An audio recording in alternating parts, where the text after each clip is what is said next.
Before I get into the video, I just want to let you guys know that I'm going to come off as very negative about this episode within this video.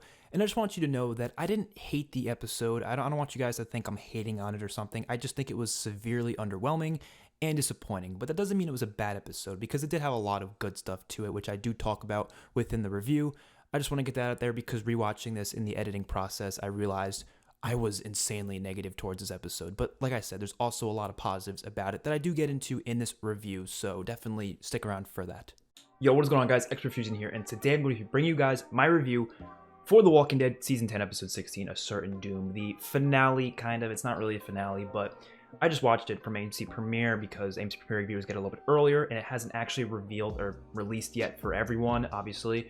So if you haven't seen it yet and you don't want to be spoiled, I'm going to go to non-spoilers first. I'll do a non-spoiler review, and then we'll get into spoilers. So you're safe for the first couple minutes of this review, but then once I get into spoilers, I'll make sure to say that we're getting to spoilers, and then I'll go into that. But even if you don't want like any knowledge of the episode at all, I probably just wouldn't watch this video at all. But if you don't really care about, like, not really minor spoilers, I want to say, but like general ideas of the episode, then you probably shouldn't even watch the non-spoiler section. But whatever, let's just get into it.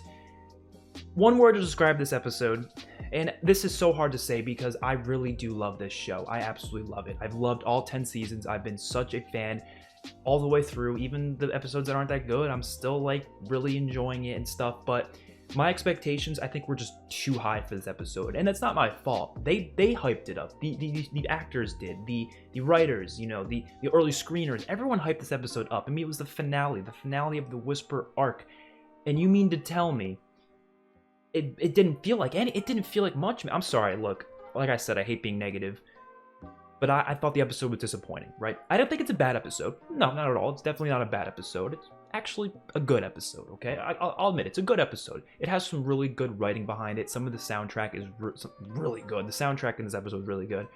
There's a couple of really good scenes. The acting is amazing. Like, they knock it out of the park, every one of them. Cassie McClincy and Melissa McBride specifically, they knock it out of the park. Phenomenal jobs. But the episode as a whole, especially what I was expecting, the stuff I was most excited for, it was just not good. And it all comes down to one thing, and it's budget. This show does not have a big enough budget. I've said this a million times. You know, there's been episodes in like season 4, 5, 6 that have pretty big budgets, and even the budget's bigger than it was back in season 1 and 2, for sure, obviously.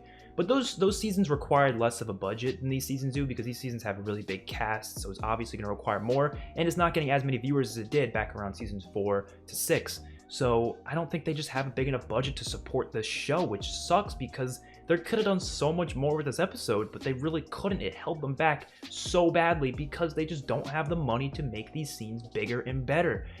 And it was disappointing, I gotta say. But like I said, there's good and there's bad. If I was to give this episode a rating out of 10, I would probably give it like a 7.5 out of 10. I think sounds pretty good to me, which isn't a bad rating at all. That's like a good rating, but for a finale, you should be expecting like 9s or 9.5s. I mean, finales I would expect a lot higher. I just didn't really think this episode was that good. So that's honestly it for the non-spoiler section. I kind of have to get into spoilers for, to really talk about this episode. So if you don't want to hear any spoilers, get the hell out of here. But yeah, let's go for the pros and cons. I like to do that in the reviews. I like to go through everything I liked and everything I didn't like. Let's just get out of the the good stuff out of the way. Carol and Lydia, their scenes together were fantastic. Every single one of them. I really liked the acting between these two and the dialogue between these two as well. How Lydia was trying to grow this closer bond with Carol in this episode, especially because previously Carol was like, we probably shouldn't have a bond, but they started talking, and it was really cool how Carol was assuming that she wanted a mother-like figure, but then Lydia even said, it doesn't have to be like that. We can just be friends, and you don't have to be my mom. I don't have to be your daughter. We can just be friends and just be close. And I think that's really powerful and really a good thing behind it. And then Carol, which I thought was I honestly thought it was really weird for her character, but she was about to commit suicide. I didn't notice it at first, but she was about to jump to her death off this cliff, and she didn't because Lydia came and saved her. And grabbed her out of the way, which I thought was a powerful scene. The scene itself was really cool, how Alpha's mask was falling down on the walkers. It was a really beautifully shot scene. Directing was really good in that scene specifically. I can't say that for the rest of the episode, but for that scene it was really good. You can tell they put a lot of work on, especially some of the background and stuff. It looked really nice, that area. I think the writing and the symbolism behind that entire thing is really good, with the mask falling off and such. So I liked that. But and we go on to Gabriel, who had one really cool scene where he was just fighting off a couple whispers and he killed like a couple of them. That was a really badass scene. And then we still don't know who this guy is, but the guy that's working with Maggie, we don't know his name. We don't know if it's a he, it could be a she, I have no idea. Kills, or I think she might have said he's with me. I think she did, so I think it's a he. But they come and save Gabriel last second, which was a little odd. I really thought Gabriel was gonna die there. I'm kind of glad he didn't, but we'll get into some negatives about character deaths later. But I really like that. Seeing Connie alive as well was really cool. I'm glad they, revealed that she's alive. It lets us, have that answer known. We know she's alive. And Virgil came and picked her up, so I guess Virgil's still there too. That's great. And Maggie coming back, although it was really brief, it was still really, I loved her interaction with Judith. Man, oh my god. I mean, I love those characters. Maggie is one of my favorite characters in the entire show. And one of my favorite episodes is the one where Judith is born. Obviously, episode 4 of season 3, Killer Within. One of my favorite episodes. And ever since then, Maggie to me has been just such a great character, and to see her being with Judith, the one who she delivered from Lori, was just so powerful. I fucking loved that little scene. It was really quick, but I loved it, and they just had a hug. I was about to cry. So there's 2 things I forgot to mention in this review, and those 2 things I noticed while editing. I really did love the gore, especially with Beatrice's death. That was really well done. The practical effects in this episode as a whole were really good. You can tell they did a lot of work on that, so I gotta, take my hat off to them, of course. And I also really loved, I don't know how I forgot to mention this, but the Commonwealth soldiers at the end looked really badass. I'm just really hoping they do some cool stuff with them next season and it's not underwhelming, but I'm really just looking forward to seeing more of the Commonwealth, because those soldiers, the costumes for them look really awesome. It looks like it's straight out of the comics, so I'm really excited to see what happens with that. But then other than that, the stuff that I think is most important to this episode, which is the actual Whisper War itself, was just stupid. I'm not gonna even hold back. I'm not gonna hold back. So let's get the elephant out of the room. Negan versus Beta. Where was it? That was not Negan versus Beta. That was Negan tackling Beta, giving him 1 or 2 punches. They scuffled for like 2 seconds, and then Daryl came and stabbed him in the eye. It was a cool way to finish it. I thought that was really awesome how Daryl stabbed his 2 knives in his eye. Great way to kill off Beta, I gotta say. And then he let the walkers eat him. That was really cool. But you had Negan vs. Beta 10 seconds long, a fight that comic book readers have been looking forward to for so long, and you cut it down to 10 seconds? Excuse me? That was my most anticipated point of this entire episode. I was really looking forward to it, and it was 10 seconds, right? Rick versus Negan in season 8 was something that I was really, I really loved, right? We had it so many times.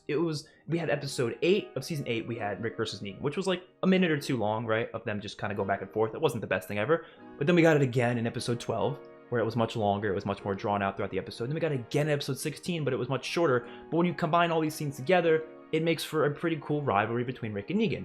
Then you go to Daryl versus Beta. Daryl versus Beta was like 3 minutes long. It was pretty cool. I liked that fight a lot. You go all the way back to season 4, Rick versus the Governor. It was only like a minute and a half if you put all the scenes together, but it was still really good. This was 10 seconds. Not even. Probably shorter than that. What? This is something that we've all been looking forward to so much so, and they just dial it down to 10 seconds. You couldn't make it at least a minute or 2 at least. I mean, my expectations, I would have hoped if I was to do it, I would have wanted to be 5 minutes long. I'm not even joking. That's how much I think they should have had a really drawn out fight that's just badass and brutal, and people getting the faces punched in, and he's almost on the brink of death, and then Daryl finally gives him the stab in it. Why can't we have stuff like that? I don't get it, And I think it dials down to one thing specifically, and that's budget. It's budget. They just don't have time or the resources to put into a fight scene that's longer than that. That's honestly what I think it is. There's no way the writer sat down and said, let's take this iconic comic book moment that was actually decently long in the comics. I mean, of course it's comics, so it's a little bit different how the time spaces out. But even in the comics, it was longer. And usually the show has stuff that's much longer than what the comic does. But the comic, it was still much longer. They actually went back and forth for a little bit. And you dial it down to 10 seconds, not even? Okay. Then let's get to the Whisper War itself. There really wasn't really one. I mean, you had them drawing away the walkers, and then the Whispers come in, and that was really cool how they were holding the walkers as shields. I like that scene. But it didn't feel like a battle. It didn't feel like an actual, like, remember the field battle from the comics? I'm a comic book reader. Of course, I'm going to compare it to the comics. You had that awesome field battle where, you know, they were like getting, you know, shot and stuff like through the they were using the guns and shooting up the Whisperers through the herd, and then they were going in, and then they were like chopping up from behind. Okay, I just looked back at some of the comic book stuff, and oh my god, the comic book Whisper War was so much better. I'm sorry, just look at it, man. There was so much more. Obviously, they're not held back by budget in a comic book because it's just writing. You know, it's not like they need really a budget. But I'm sure they could have found a way to include some of this stuff. Like Lydia. Has Lydia killed a single Whisperer in the entire... I don't know. Like, what about that badass scene in the comics where Lydia's just shooting Whisperers left and right? You got the characters going through and just slicing and dicing. Like, there was some really cool stuff from that, and they just didn't include it, and I'm just really disappointed. They had that little scene there where they were doing that. They were going behind and killing through them. But again, it was short. It was cut down to like this really minimal amount. And I've been saying this whole season, I really have not been enjoying the Whisper War. I don't feel like we've gotten much out of it, but everyone kept telling me, wait for the finale, wait for the finale. We'll bring out all the big guns, and it'll be the biggest battle yet in the finale. That's why I was looking forward to this so much. I thought we were going to get that, but we really didn't. It really wasn't much of anything. I mean, that scene where Beatrice died, which we'll get into character deaths, I think that's another disappointing thing. Not many people died. Now, I don't really need a major character death in every episode. I don't, but you have to have some stakes there, right? And when the only character to die is Beatrice, well, obviously Beta, but I'm talking like the main crew, not the villains, was one character, Beatrice, that most people don't even know the name of. That's a little like, it doesn't feel like a battle even, you know? I feel like the Whisperers just haven't been very threatening at all this entire season. Like, Beta's been pretty threatening, Alpha's been pretty threatening.